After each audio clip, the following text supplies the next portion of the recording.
Welcome to the Assembly of Silence Radio Hour.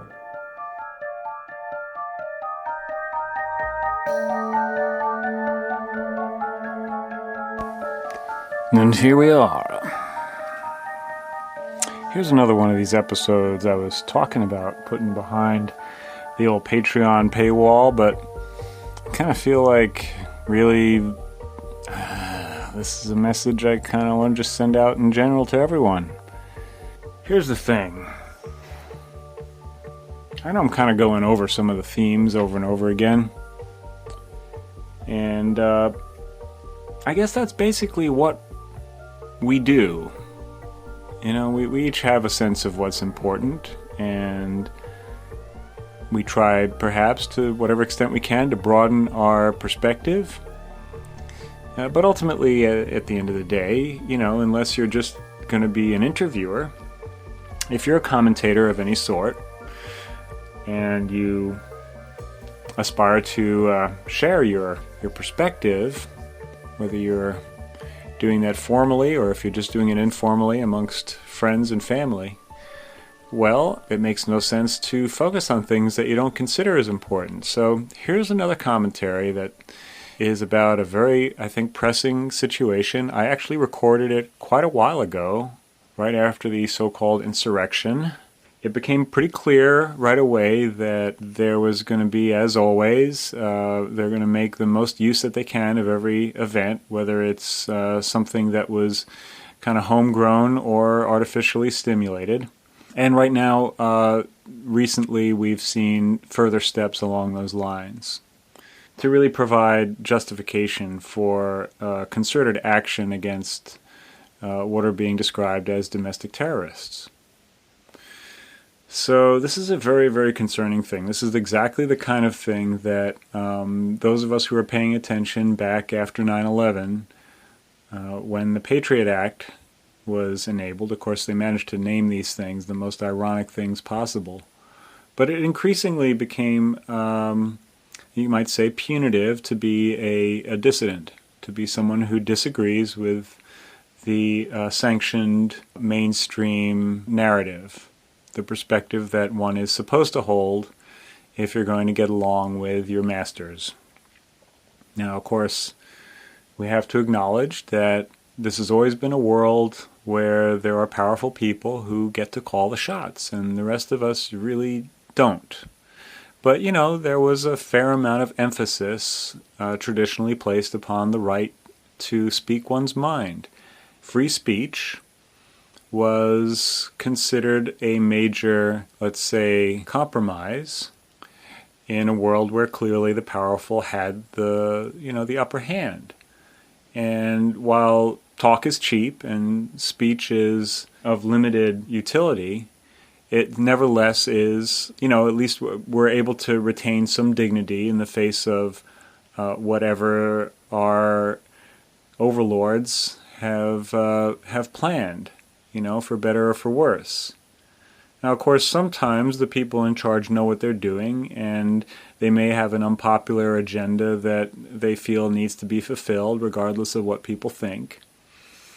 And, maybe occasionally they get it right, but of course, quite often they don't. And it's the dissident voices, the ones who are complaining about what's going on, that provide the counterpoint to the plans of those at the top. And so when those dissident voices start to be quashed or targeted, demonized, well, we've seen an awful lot of that lately. And indeed, some people now have lost their livelihoods because of things that they've said. So we are on a slippery slope that is heading in a very, very dangerous direction. And so, yes, it's another episode that's going to be somewhat disturbing if you really want to think about it seriously. And, of course, it's understandable if you wouldn't want to. So let's leave room for that, because life is short, and since there's not a hell of a lot that we can do individually about these things, the most I've been able to muster is to occasionally make these kinds of commentaries to offer perspective in this format on this podcast. I know that others think that more direct action is necessary, but I would maintain that quite often that's where things get really, really squirrely. Tell me the successful revolution. Which one worked out really well? When did violence in the streets really do the trick? And of course, right now we see that the very small number of people who were incited to violence, well, that's now being used as justification for an entire domestic terrorism program. So, there you have it, folks. I hope you find this interesting. I know there was something else I wanted to say in this introduction, but I don't remember what it was, so maybe I'll remember before I post it, in which case there will be a little edit here before we go to the main part of the program.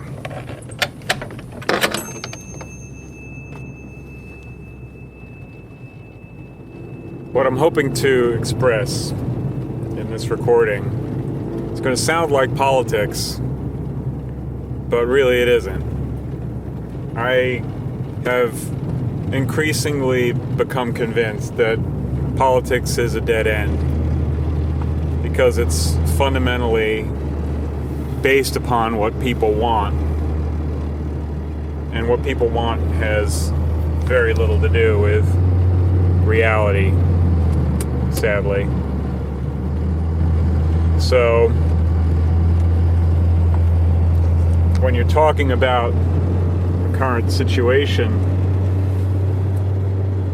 it's difficult to not put it in something that sounds like political terms, because of course people's concerns are first and foremost in their minds, and every statement has a political consequence.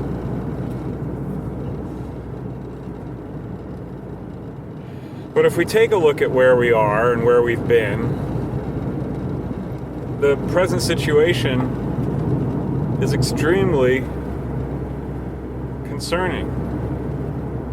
Like, frightening. Like, not just, oh, this is bad, but this could go really bad. And what I'm referring to specifically is what happens in a nation when it's committed unjust warfare and now has a domestic dispute that has driven a wedge, well, more than one wedge really, but has divided the population irreconcilably. And I think what a lot of people are failing to recognize is that a lot of the people who are being demonized right now, who are being sidelined, are either former or present members of the military, or the people who suffered the most as a consequence of the process of globalization and the deindustrialization of the United States, where jobs got shipped overseas.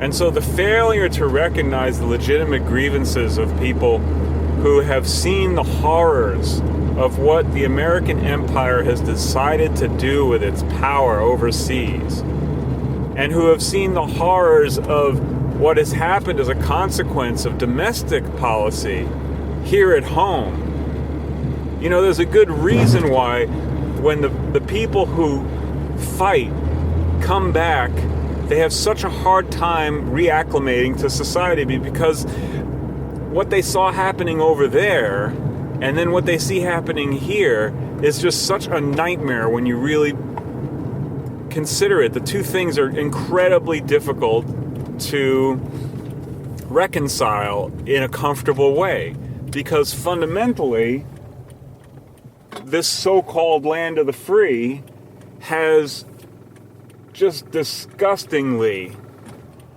forced itself on other nations for reasons that are highly suspect, and done terrible things to their populations for no good reason. You know, you can argue about what the actual reasons are, but unless a nation is doing something unspeakably horrible, or is committing acts of aggression against you, what possible legitimate reason would there be for going in and destroying a whole country? And this has happened not just in Iraq, but Afghanistan, which has been destroyed by multiple invasions, or you could say actually has been incredibly resilient in the face of multiple invasions. Both of those things are true. Libya, Syria, Yemen, all of these places, the United States has played if not the key role, then an important role in escalating conflict and profiting from it.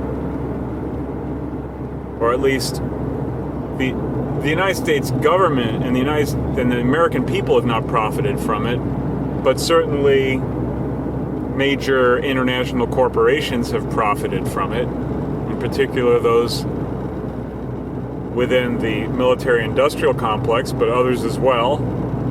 Major infrastructure companies, you name it.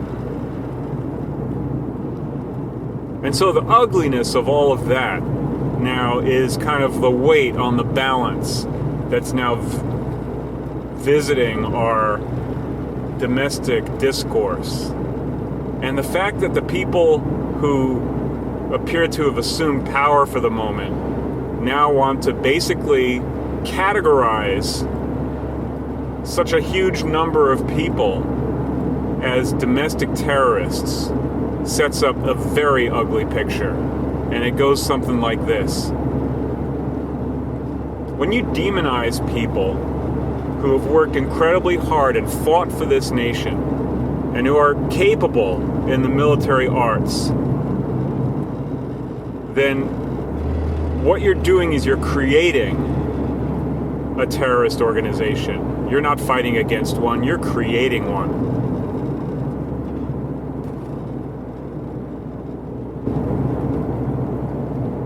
When you disenfranchise the people who have suffered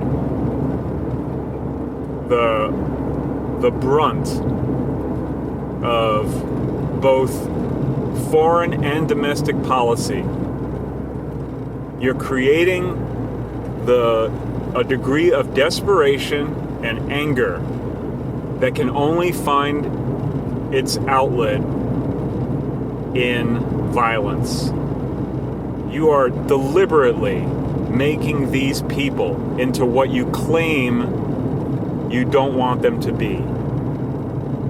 You're creating a domestic terrorism force. And ultimately, what you're doing is you're setting the stage for the uprooting, the final uprooting of all civil society within the United States. You're setting the stage for all Americans who are not in the top 1%, let's say, who are not major players in this world. All of them are going to lose everything.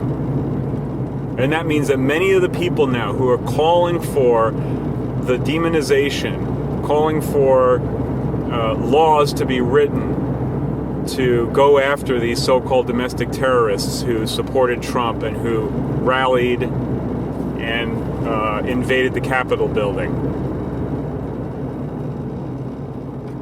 If you're calling for that, what you're ultimately calling for is the destruction of civil law and the forfeiting of whatever it is that you think you may have in this world. Because, just look at how this has played out in other places. Fundamentally, the people who still have something are the ones who lose everything when a country goes into revolution or civil war. And Antifa has already said they're not on Biden's side. They just want to tear the system down. So you can add to that pool people like Antifa and other, groups that are interested in taking down the American system. And fundamentally, this may be unavoidable. It may be the natural consequence of the sin of this nation, because, my God, this nation has sin. And while the leadership is certainly the one responsible for sending us to these immoral wars and for selling the American people out in so many different ways, we've been told the whole time this is a democracy. So, and in many respects, we've just sort of stood by and let it all happen. We're too busy being entertained by frickin' movies and TV and music and all that garbage. Something Wicked This Way Comes. A great novel by Ray Bradbury. Pretty decent movie by the same name. It's well worth watching. They saw it coming a long time ago. If in the Eisenhower administration he was warning us about the military-industrial complex, and it's not as if that was ever addressed. It's kind of been shushed, and only people, libertarians talk about it and stuff like that. Apparently, he also wanted to include congressional in that, but he thought he would lose his political power if he had said military-industrial congressional complex. But that does provide a bigger picture, a more clear picture of what it is that one is up against here. And of course, any efforts to really change that would probably be met with the most brutal tactics. So, the degree to which any of us could have ever done anything about this once the die had been cast, I'm really not sure. To some extent, you could say history has its own inexorable course that just doesn't care about our intentions and our best efforts, which is why I think politics is hopeless. It goes back to, what does reality care about what we want? And now that everyone's been, converted into a consumer rather than a citizen, that's all anyone talks about. Well, we want health care. We want a more equitable social system. We want a cleaner environment, a better economy, more jobs, universal basic income. All these things that everyone wants, right? When does that ever had anything to do with what ultimately happens? It's just not relevant. So now people want to, condemn the people who were so upset that they stormed the Capitol building. That's what people want. They want to, punish these people for having scared the bejesus out of some of these so-called public servants. And yeah, some people died, but people have died in a lot of other kinds of altercations over the last year. I didn't see the same reaction to that. A number of people have died up in Portland. I haven't seen anyone trying to ban Antifa. So, all of this is just very fishy and very, very disturbing and very, predictable. Because this does seem to be the way that the cookie crumbles. And history has this terrible thing of, maybe it doesn't repeat, but it sure does rhyme. And it's just a pity to see it going this way yet again. You'd think that we would have learned something by now. But I guess it's too late for learning. We blew it. And so now all we can do is suffer the consequences. It's just incredibly frustrating. Because, over the course of my lifetime, and I'm now in my 50s, I've tried to talk about serious things with people my whole life. And I've always been, shunted aside, basically. So, I don't mean to make this personal anyway, but, I was never someone who was a big organizer. I'm not a leader type. I can't even really get people to listen to what I'm saying. Quite often, even the people who I know the most, there's a handful of people who I can really talk to. And, you know, again, even if that had not been the case, even if I had been able to discuss these things with people and we had formed some kind of solidarity and decided to take certain action, would that have made any difference? Probably not. So it's just an incredibly frustrating situation. You want to do your best to stop the train from going into the pit, the abysmal pit, the endless abysmal pit. There's a bottom somewhere, but we're nowhere near it. And we are circling the drain.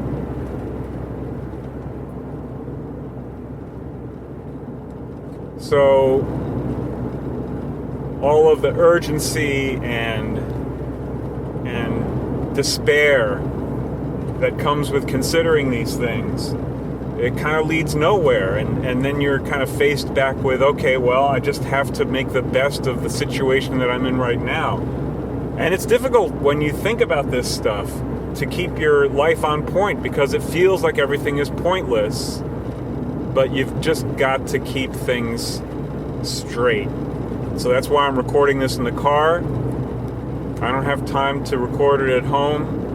I'm moving from one job to another right now, and I've got to get stuff done. So I'm trying to keep things on point, even though really ultimately I just feel like going to sleep forever. I kind of wish I could just do that. And that somehow by resting it would all be solved when I woke up. And there would be some hope for the future. But right now it doesn't look like that. Now, of course, it could be wrong. Maybe it'll go differently. It's not impossible. There are some new things in the mix. And there are people far more intelligent than I who are probably thinking about these things, and maybe they have more resources than I do. And who knows, maybe something will happen, or maybe on a more fundamental level, maybe God is looking down at all of this and looking down is really not a good way of putting it, because that kind of reinforces a lot of cliches that I think aren't very helpful. So we could say God is looking upon, maybe, experiencing, is seeing what's happening through all of us, is the way I would view it. That God is looking into the creation from all points of consciousness and is experiencing what's happening. And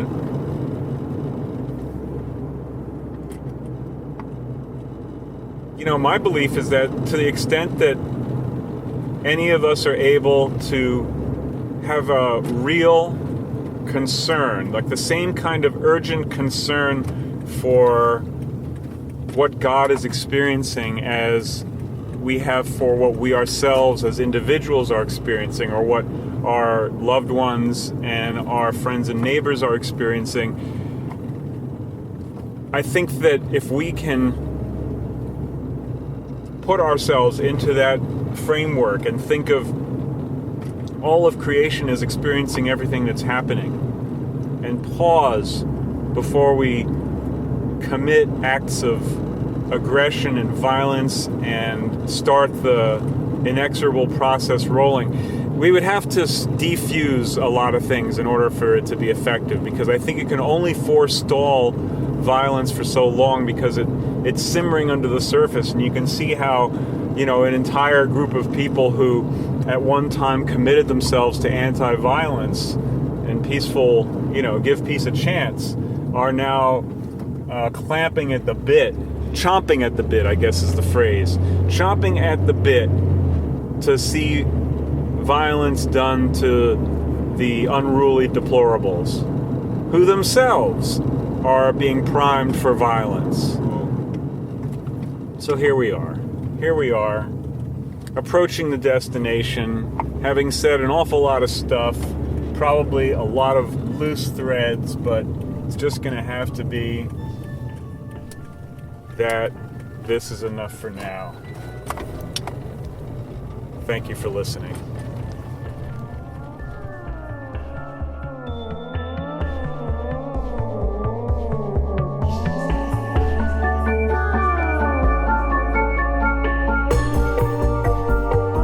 Thanks for listening. We look forward to serving you again soon. In the meantime, remember, turn that thing over a few times before you pick it up and take it home.